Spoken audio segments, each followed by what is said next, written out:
Think about this too. In Revelation chapter 13, it says all the world worships the beast. Yeah. It says, and they worship the dragon, which is talking about Satan, which gives power to the beast. It says all the world does it. All them who has not their name written in the Lamb's book of life. Now, none of these people would probably openly say they worship Satan. In fact, nobody in the world would openly say they worship Satan. But the Bible is saying that they're actually worshiping Satan. It calls Satan the god of this world. And so as Christians whose name is in the Lamb's book of life, we really need to take a harder stance on this. Around the world, as promised, a remnant remains, who keep the commandments of God and have the testimony of Jesus Christ. Welcome to Remnant Podcast. So, man, this week we're going to be talking about, well, it's going to branch off into a lot of things, but the Grammys. Yeah, it really is, yeah. The, what do you even call it?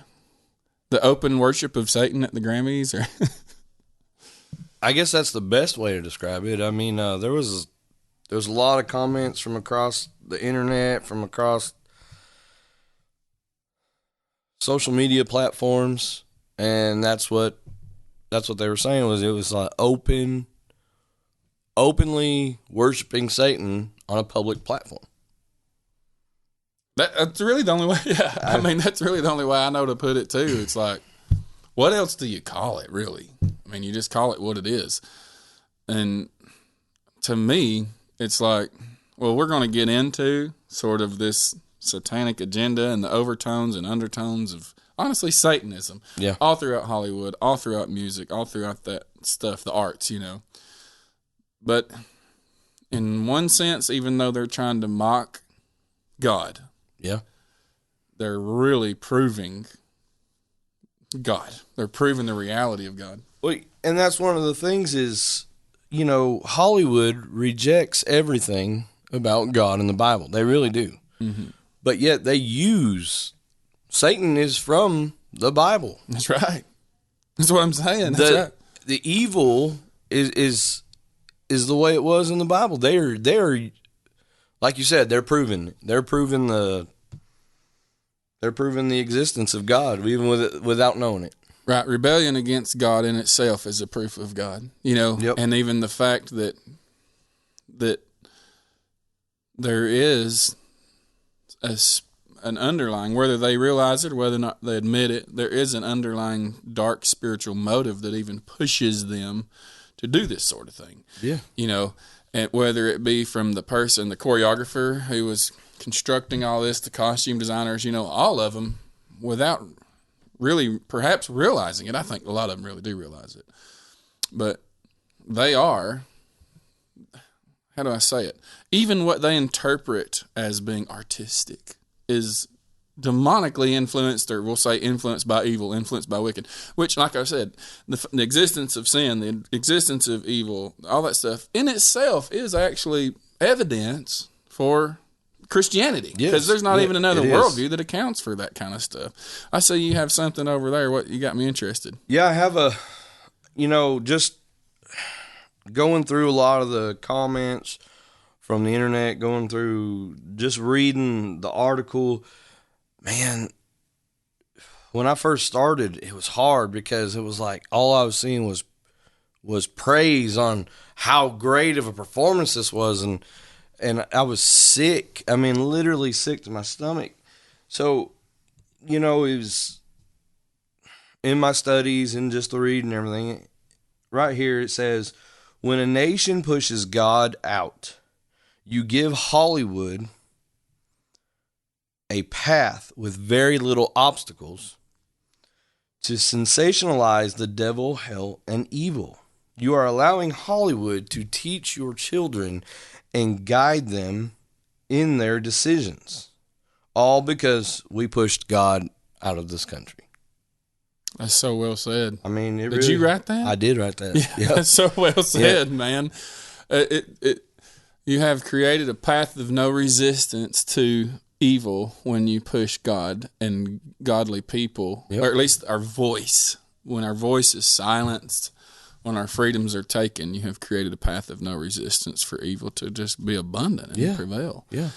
And that's what's happening. And I mean, this is, at the time we're recording this, it may be Well, it'll certainly be after the Super Bowl before we can get it uploaded, because we're still in the process of laying the groundwork. Hopefully within a week, all of our stuff will be uploaded. But no telling what we'll see tonight at the Super Bowl, too, when all the world is watching. No telling what's going to be at the halftime show or whatever. Yep. And it's also interesting that historically with the Super Bowl, it has kind of become a platform for a wicked message, a wicked agenda, over, I don't know, the last, 15 years or so? Yeah, I mean, growing up as a kid, Super Bowl used to be about the football game and commercials. Yeah, the commercials were hilarious. Yeah, the commercials That was the best commercials you'll see all year. And a lot of people literally watch Super Bowl just to see the commercials. Yeah. But, yeah, the last 12, 15 years, man, it's like the halftime show makes the news more than the actual football game itself. Mm-hmm. Yeah, and they take it, they know that it's something like, 30 to 40 million people watch it live. Yep. Mm-hmm. And, they know it's the most watched hour of television or 2 hours of television throughout the whole year. And so it's just interesting. Really, if you stop and think about it logically, why is it for, let's just say, 15 years running, it has had a very Babylonish, worldly message? Why not at least one, what I'm saying is the proof there's an agenda, at least once or twice in there, why not have a clean, upright, or a Christian message or something like that? I mean, supposedly the Super Bowl is taking place in the most Christian country there is. It's really not the most Christian country there is anymore. But I'm saying it's just proof. They would not allow an actual good, clean halftime show. No, and I think it was, I don't know, it's actually been a few years since I watched the Super Bowl. But I don't remember whose performance it was, maybe Madonna's. And they were calling for a more clean Super Bowl. There was more of a call for a clean Super Bowl halftime than there had been. Mm-hmm. But man, that just really, when they started kneeling at the games and stuff, that kind of pushed everything out. I mean, no one was a lot of people who were actually interested in the Super Bowl, like I used to be, just quit watching. They don't want to see that mess. They just want to watch football. They don't want the politics involved. When I watch a football game, I really want to watch a football game. I don't want to watch politics or the halftime show. I really never even was interested in the halftime show. Oh, I agree. I never really cared about the halftime show. And then once they became just super wicked, I guess luckily around the same time you could fast forward the halftime show because we started DVR and stuff. But, it does, to me, like this is a cumulative case, I guess you could say. But it's, man, I guess it's just going to come up quite often. By the way, I'm going to turn this microphone a little bit more towards you just because we've been having an issue with that. But if you made a resolution to not watch anything that has transgender stuff or homosexual stuff in it, you might as well not watch TV anymore. It's hard. You can't watch a regular TV show. And what gets me is, like, last night me and Katrina was going to try and watch a show that we thought would be clean. And right in the middle of the show, for no reason whatsoever, other than they just wanted to stick it on the TV, there was a scene in a gay bar. But there was no warning, no leading up to this, no nothing that would make you think this next scene, I need to just fast forward or whatever. And so it's like, as soon as it happened, I told her, I said, that was deliberate, because it didn't just, so we're watching this unfold, this sort of detective story, and it was interesting, and all the characters were basically normal, and it was getting interesting and all that. And then for no reason whatsoever, it had nothing to do with the storyline, had nothing to do with this previous scene or the scene after it. They cut right to an actually, not just in a gay bar, but an obscene scene in a gay bar. Just boom, immediately. To where literally, unless you could see the future, you did not know it was coming. And that, I mean, I just know for a fact that was intentionally done that way, to where you don't even basically have time to react to this until already you're like, why are they doing it? You see what I'm saying? Like which if we had known, we wouldn't have watched the thing at all. Right. But at the very least, I'm saying, even if I wasn't Christian, I would say, well, if that somehow was connected to the storyline, okay, then maybe there's not an agenda there. But it wasn't. And it's been in so many shows we've been watching that they keep doing that. It's like that has nothing to do with the storyline, or even like if it's a historical account of something, like the Pearl Harbor movie or something. Yeah. Now they still have to put some type of homosexual relationship in that movie. It's like if they don't do that, I don't know, it's like that is how they're paying homage to their God. Yeah. You know what I'm saying? Yeah. And it just really, really, really drives me nuts, man. Well, here's another thing. I don't know, you could be sitting there watching TV, watching a movie, ad a pop-up commercial, and then you're sitting there trying to figure out what this ad's actually about. Yeah. Okay. And then you get the question in your mind, are they asserting, putting in our heads that this couple is same sex? Are they best friends? Mm-hmm. Because a good relationship with a good best friend, it doesn't look, there's nothing intimate about it, but that's what they make it look like. They make where you can't discern. Oh, I know. So you're watching it and you're going, so the whole time you're questioning, is this a really good friendship? Best buds? They try and push that line so much, like you're saying, that it's like there's things happening here where it's like, I think they may be trying to promote this agenda, but I'm trying to also tell myself, no, this is just a relationship of good friends. Yep. They really try and walk that edge so that they can, so they can keep us tuned in as long as possible. And then in the end, it's like, oh, okay, so it was a messed up relationship. It was something, that I don't stand for or whatever. Yep. But what gets me too is this is like even in kids' movies, it's in cartoons and stuff. And you and I as grown men, though we may not be susceptible to stuff like that because we pick up on it, our kids are susceptible. Oh, yeah. And it's messing with their heads, man. That's why a lot of this stuff, and call it conspiracy if you want, but Disney is putting this stuff in there because they know kids are watching. I believe it 100%. A lot of that stuff is being put in this, subliminal messaging. And as an adult, or, as a kid, you used to watch a Disney movie and the adults would go, oh, and you're like, what was that all about? And as an adult, you watch that same movie and you're like, now I understand why that was a big deal. Yeah. What do we do? I mean, I was thinking about it. Like, really, the only thing that we can really do is just completely, like, if the whole Christian world just completely boycotted television for the most part. Yeah. I mean, that's the only thing I know of that we could do, which I don't really see that's going to happen. I mean, for me personally, it can happen, but I'm saying nationwide, I don't really see it happen because I actually texted you about this the other day. And, maybe the way I worded, I need to be careful because I definitely am not trying to brag on the devil. But the way I worded it was, I said, Satan's got game. He knows what he's doing. Yeah. And he's good at what he's doing.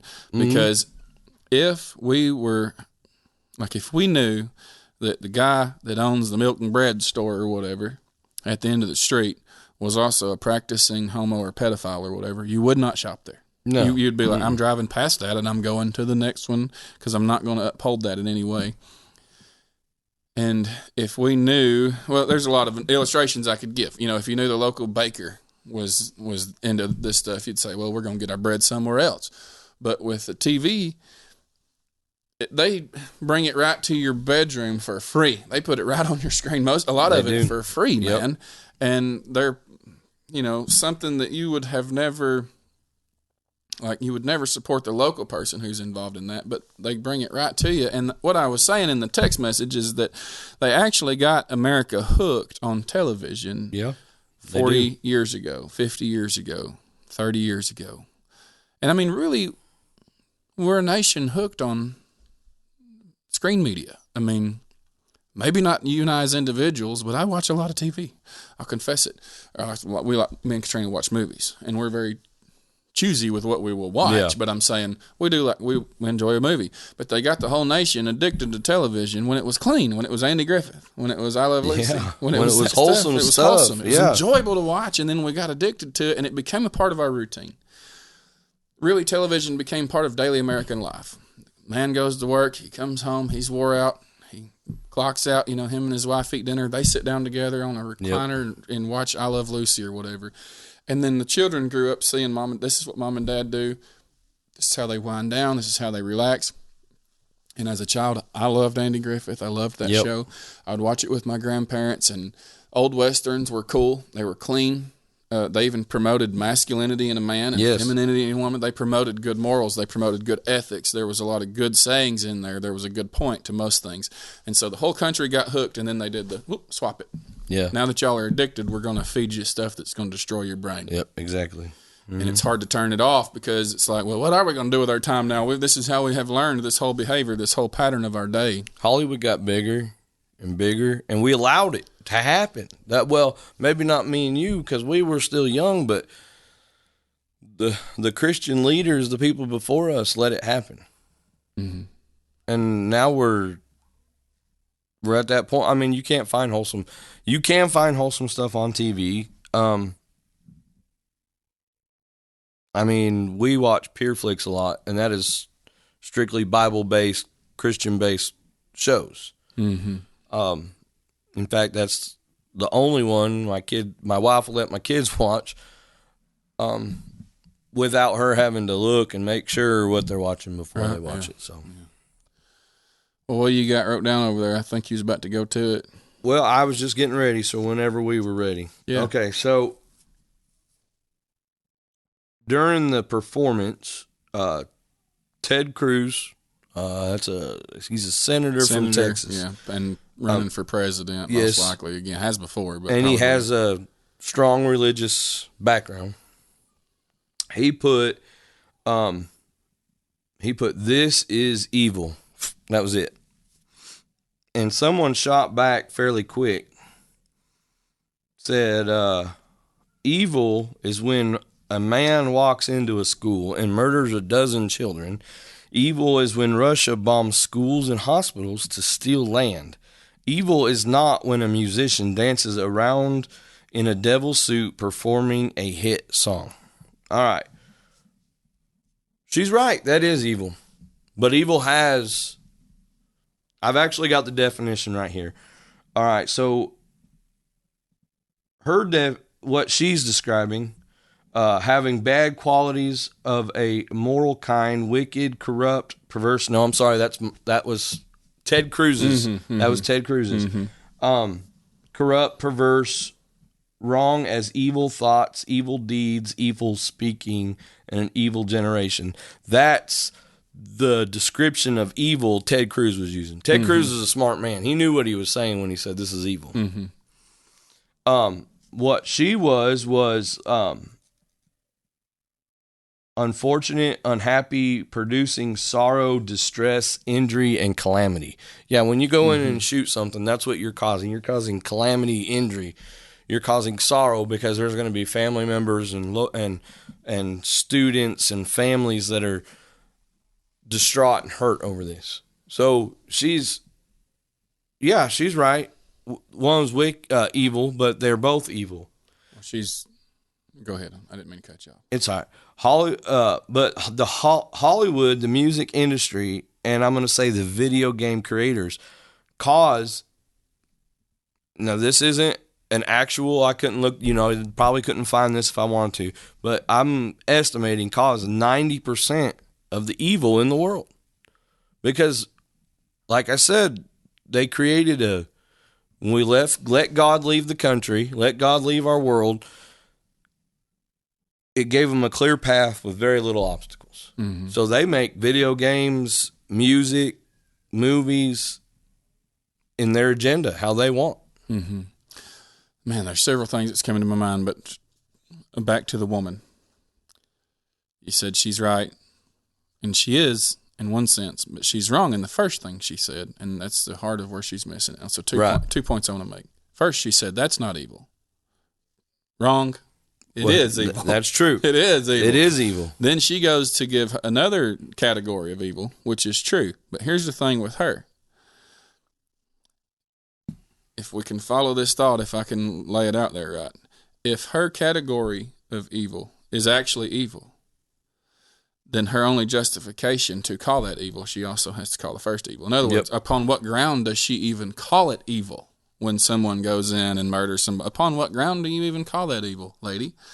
Well, because it brings harm to a human life, or because it's, causes people to maybe live in fear at home. I mean, there's a lot of different things that she could say, because innocence was stolen from a child, because something precious was stolen. Well, once we accept that there's innocence and precious, and that life is precious, and that human life is sacred, then anything that seeks to destroy that, whether the guy with the gun, or the guy with a costume, anything that seeks to destroy that is now evil. And so if she's going to call one evil and then give her reason for calling that evil, she will immediately realize, well, then the other is also evil too. Evil is evil. Right, it's also evil. This definition, this is from the Webster's Dictionary. It's the definition of evil. And like most words,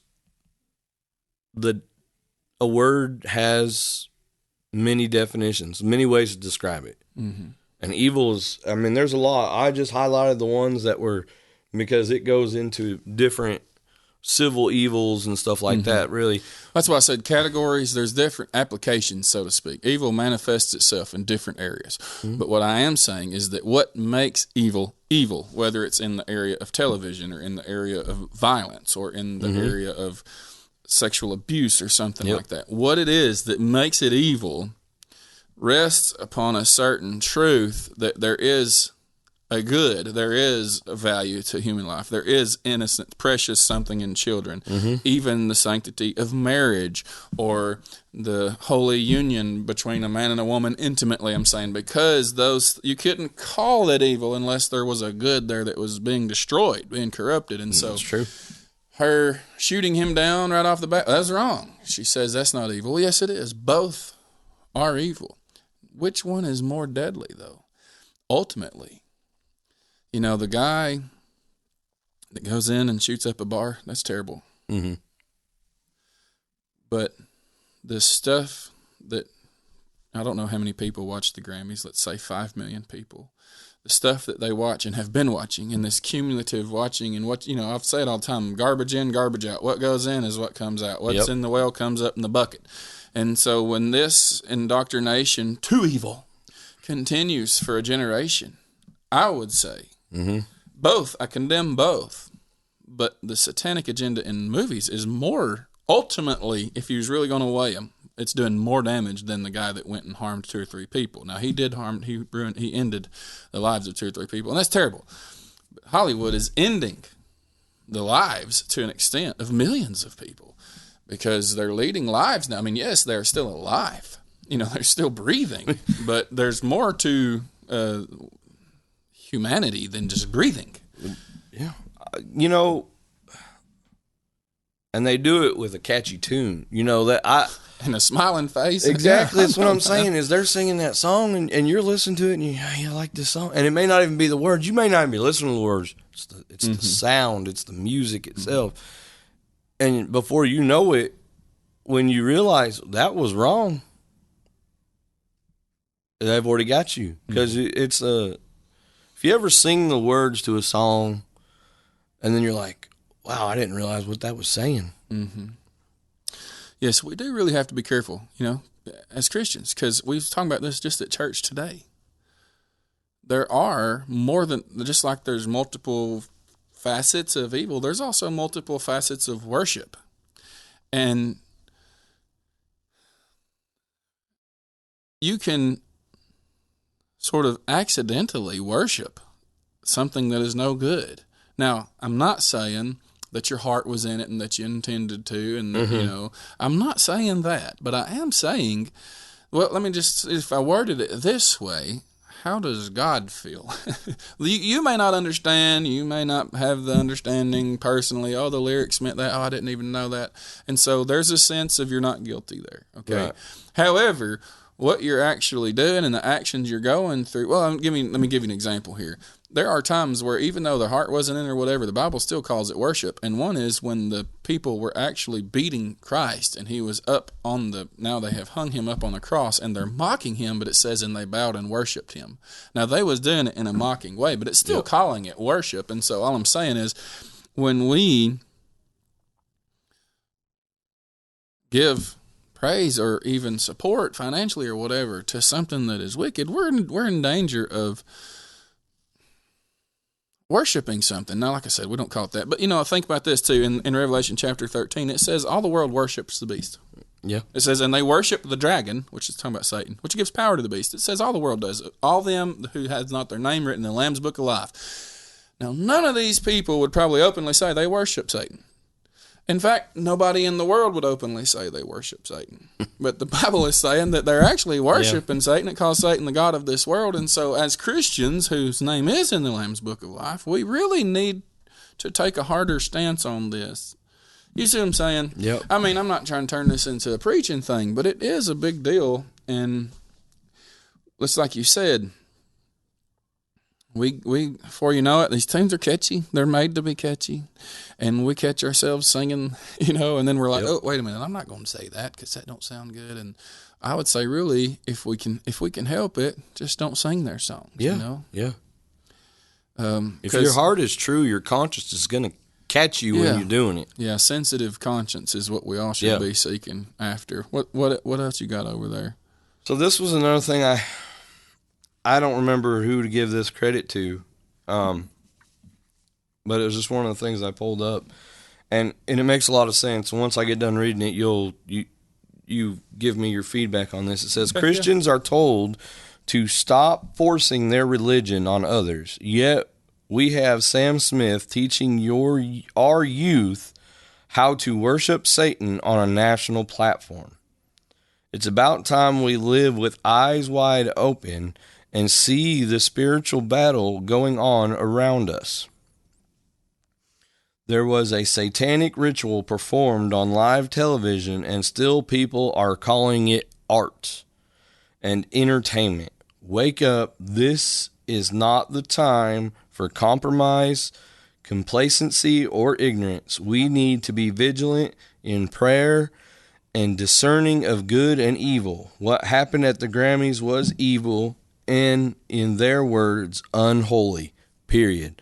So the question is, where do you stand and who do you serve? I like the way that they said it because it's kind of they're saying, man, this is a wake-up call to a battle that we're in. Yes. And one thing I know for sure about evil is it will always downplay itself. Yes. It will always be like, it was just for fun. It's just because it was Halloween and so we all dressed like demons, and we decorated our cakes like they were blood and flesh and all of this really disgusting stuff. Well, it was just Halloween. It was just art. Evil always downplays itself. And there really is a call to bold Christianity today, if there ever has been. Yep. Like I think about in the book of Acts when Christians were being converted, and one of the signs of actually being filled with the Spirit was not a lot of stuff that people think, but it was that it says, and they preached the word of God with boldness. It's the word boldness or courage or whatever, accompanied by being filled with the Spirit, is in there at least 4 times. And that's what they're calling for. Mm-hmm. Is they're saying, quit accepting this idea that it's this innocent and this, it's just go along, get along. That no, it's a war. Yeah, it's a battle. Now the question is, what did you say that final question was? The question is, where do you stand and who do you serve? Yeah, well, I mean, obviously you and I, we know where we stand and who we serve. I think we've made it fairly clear already on this podcast. Well, only the second episode, but yeah. Well, that's what I want. Well, exactly. If people don't watch because we're too Christian for them, well, I'm sorry about that. But I mean, I shouldn't even say it. I'm not sorry about that. I mean, that's what we want. I'm sorry for you. Yeah, I'm sorry for you that Christianity is offensive to you. Now, I don't mean that to be offensive. I wish the whole world would tune in and, comment if you hate it, and we can engage in a dialogue here. But, yeah, I don't ever want to. In this generation, Alan, we do not need to be willfully silent. No. Mm-mm. And the whole world wants us to be. Yes, really. They do. They want their agenda, and they're telling us, you sit down, you be quiet. Your time was before. Now this is our time. I mean, and also too, I kind of glossed over it. I didn't mean to, but you said it right there. That Sam, whoever, what was his name? Sam Smith. I don't know who Sam Smith is, but whoever it is, I don't doubt the truth of it, whether or not it's him or Madonna or somebody else. Yep. They are saying you keep your Christianity to your own home and don't let it out. But they're going to promote their religion openly and, and force it down your throat, and then tell you to like it. Yeah. Man, we are in a war, dude. Yeah. And that's why, honestly, whether or not this podcast ever goes anywhere far, the Lord knows. But do we need to do it? Absolutely. Yeah. We need to, man. I mean, we need to put out there the other side of the story and alternate forms of media and present the truth to people.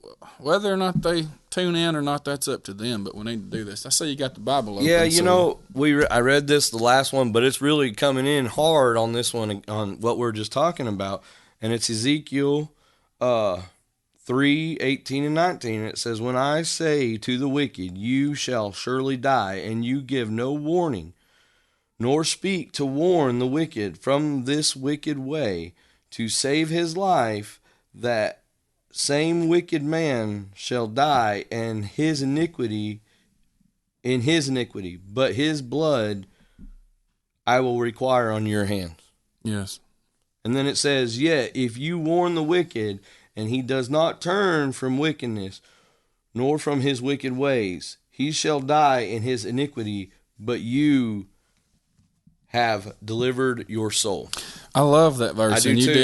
You did read it the first podcast. I wouldn't care if you read it every podcast because it's so important. And I'll tell you one reason it's so important to me. Obviously, I'm a preacher, but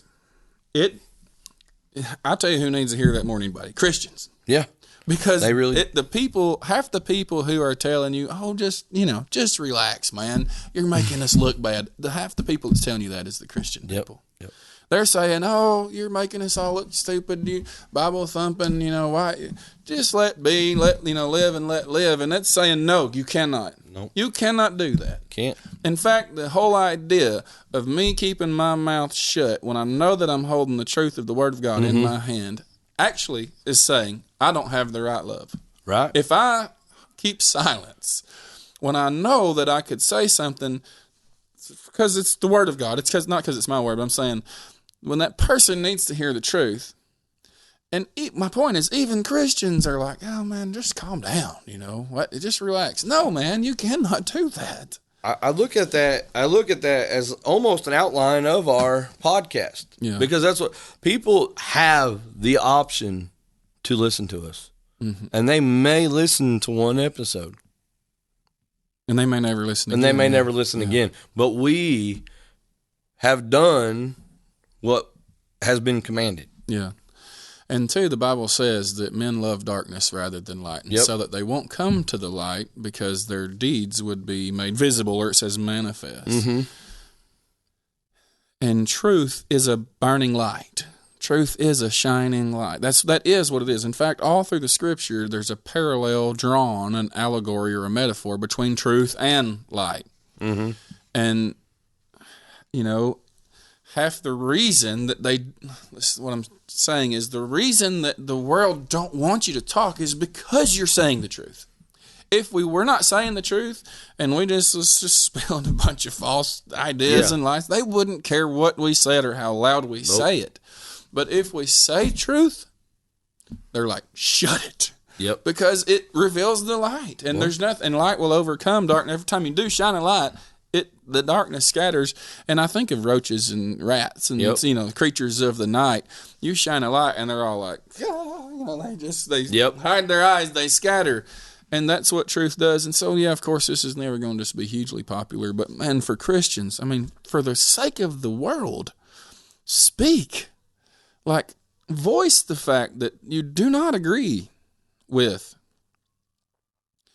the destruction of the mind of your children through a homosexual agenda. Yep. That's not asking too much. You know what I'm saying? No. I'm just saying don't be silent about it. There's things to be silent about, but this is definitely not it. Yeah, and we don't want our whole podcast to revolve around this because there's a lot of other issues and stuff going on in the world. And right now it's titled News Hour, and we may end up changing the title from because it's not real. The news is going to come up, but it's more like Truth Hour is what I'm thinking now. It's like Truth Hour because we're not just going to talk about one news event after another. We want to actually take our time and unpack why this stuff. Sound the alarm. Why you guys need to be paying attention to what. Well, it's not so much what we're saying. We are saying it, but what the Bible says. Because it's only going to get worse, man.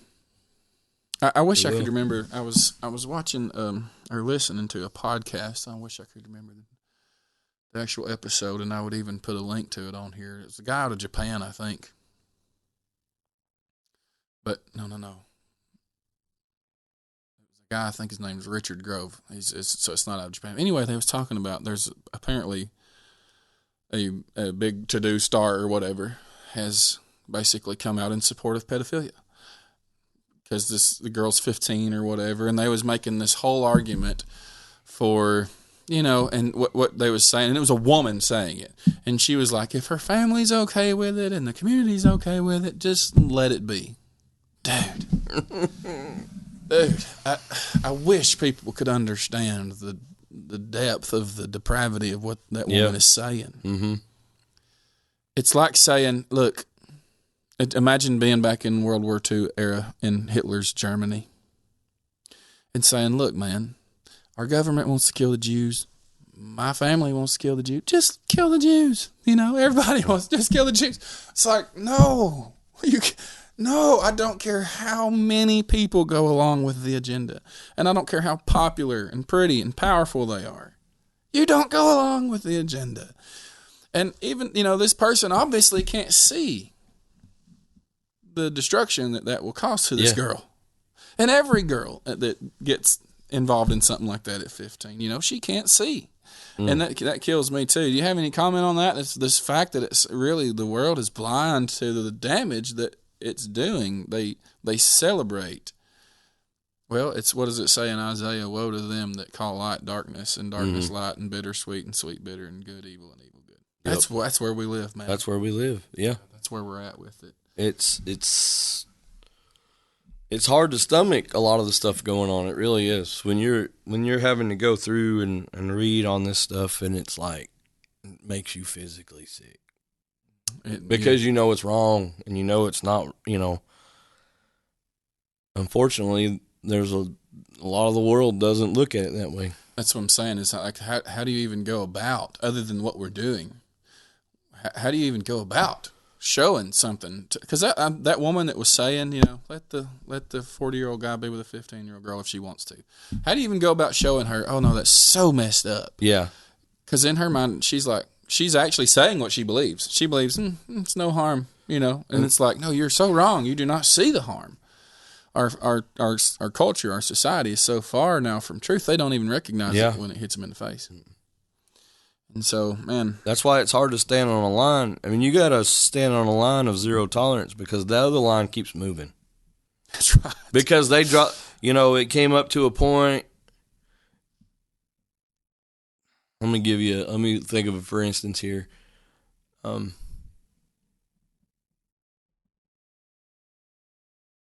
can't even think of anything except for more recent. So you're standing on this line of God and same-sex marriage.